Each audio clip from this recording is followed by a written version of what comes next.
Hey there, island dreamers, locals, and anyone craving a slice of paradise. Welcome back, or welcome for the first time, to the Fun and Key West podcast, where the vibe is always laid back, the stories are salty, and the drinks, well, they're definitely frozen. I'm your host, Michelle O'Connor, your unofficial tour guide to the Conquered Public. Whether you're planning your first trip, your fifth trip, or you're just daydreaming about trading the cubicle for the ocean breeze, you are in the right place. Here's the deal. This podcast is your insider's guide to all things Key West. We're talking where to eat, hello, conch fritters and key lime pie, where to drink, spoiler alert, there will be rum, where to stay, and all the quirky, wonderful things that make Key West the one-of-a-kind paradise we all love. Plus, we'll keep you up to date on the latest happenings, festivals, events, maybe even the occasional Hemingway lookalike sighting. And just to keep things spicy, we'll be bringing on some amazing guests now and then, locals, business owners, and people who know the island like the back of their sandy hand.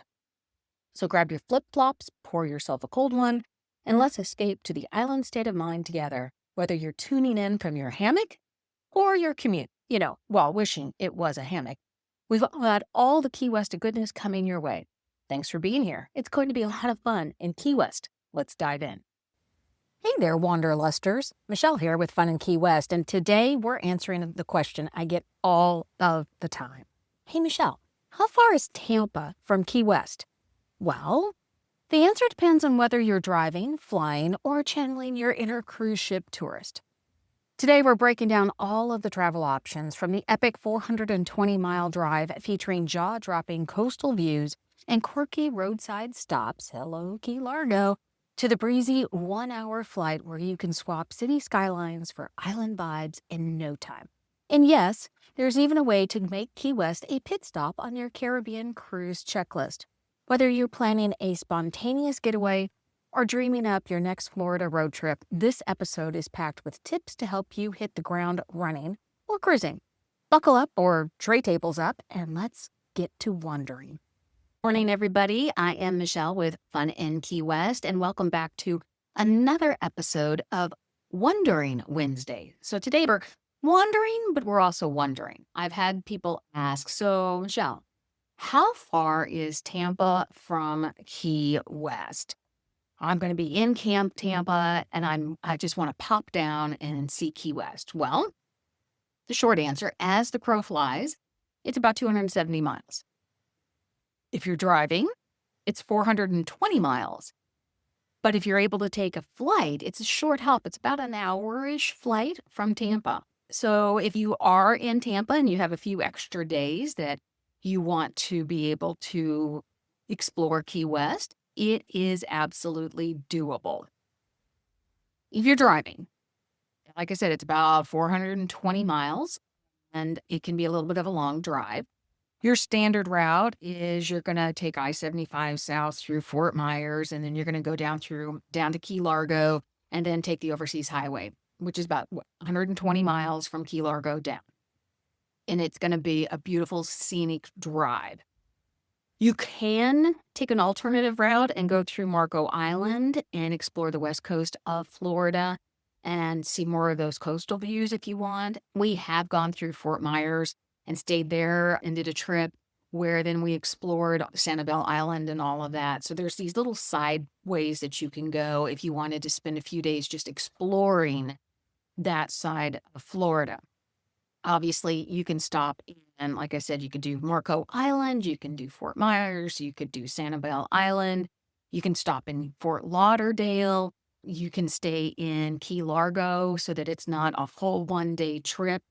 You can, in Key Largo, we've talked about this, it's a beautiful spot in the Florida Keys to go snorkeling and just rest and reset. Edgemont Keys near Tampa, and you can maybe explore there on your way up or way back down.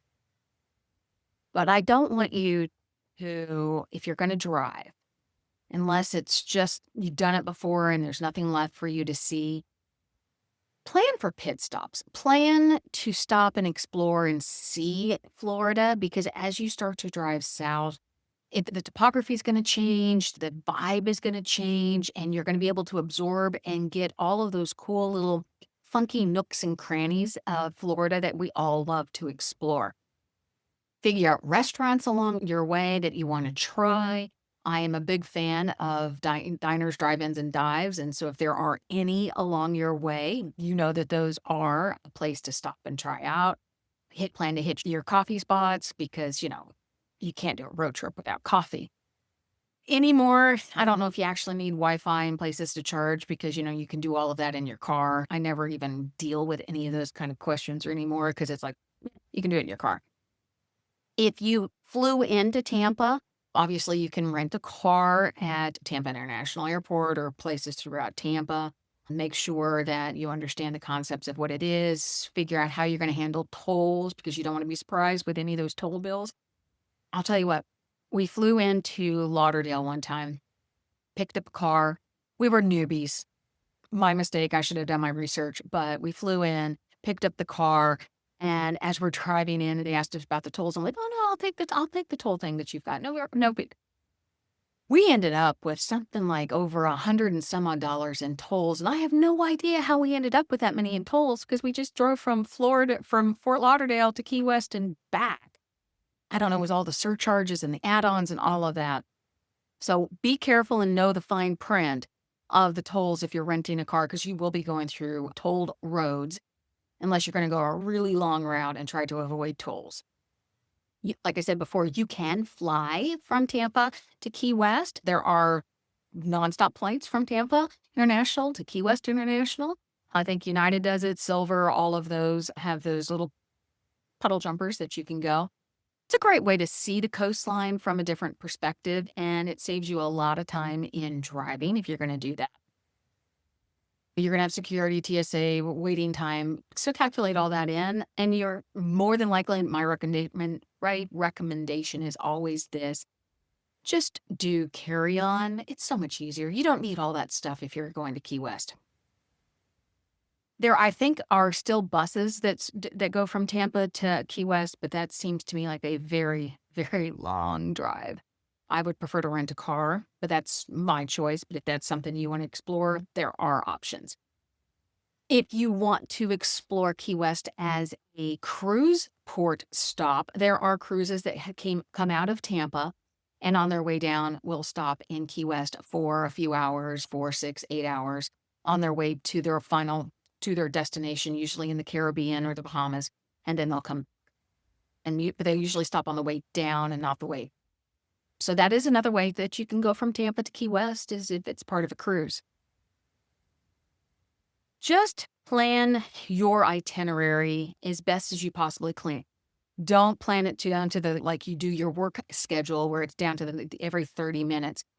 Plan some things that you absolutely want to make sure you see, and then have things that like, if the weather cooperates, I want to see this. If not, okay, I still haven't explored the Everglades. We've driven through the Everglades as we've come up from Key West on back up to Fort Myers and all of that direction. But it was like, I haven't really explored the Everglades, but I can say I've seen the Everglades, if you understand the difference. Just make sure that you are doing it at the pace that is comfortable for you and you are seeing and doing the things that you want to do. If you need reverse directions, maybe you're driving down and driving back. You drive down and you're going to hit these things on the way down, and then on the way back, you hit the other things. Or if you find something that's absolutely fabulous that you want to do and try again, do it on the way back too. That is the short and quick response to the question of how far is it from Tampa to Key West? Well, it's a little over 400 miles if you drive. It's an hour-ish if you fly. And I hope that if you are in Tampa, that you have the opportunity to sneak away to Key West, because what better way to do that than is to either drive or fly. I hope that you have had a chance to head over to FunInKeyWest.com, check out all the other information. Where to stay, where to eat, where to drink, things to do. And oh, by the way, did you know you can book with some of our absolute favorite travel partners right on our website? No extra cost to you. We bring in those links so that you can see some of the ones that we really enjoy working with. We do get in a little commission. I need to disclose that, but it's absolutely no cost to you.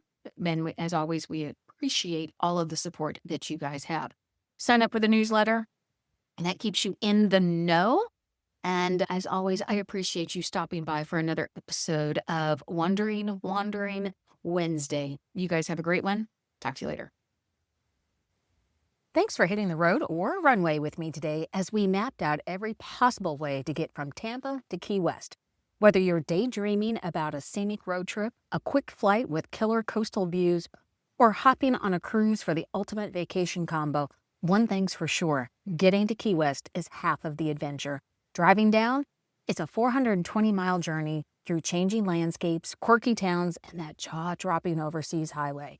Pro tip, plan pit stops. Florida has some charming surprises if you know where to pull over. Flying? You're just an hour-ish away from paradise with nonstop flights from Tampa to Key West. Skip the checked bags and revel in that scenic descent over the island. It's an experience unto itself. Want to sail into the sunset?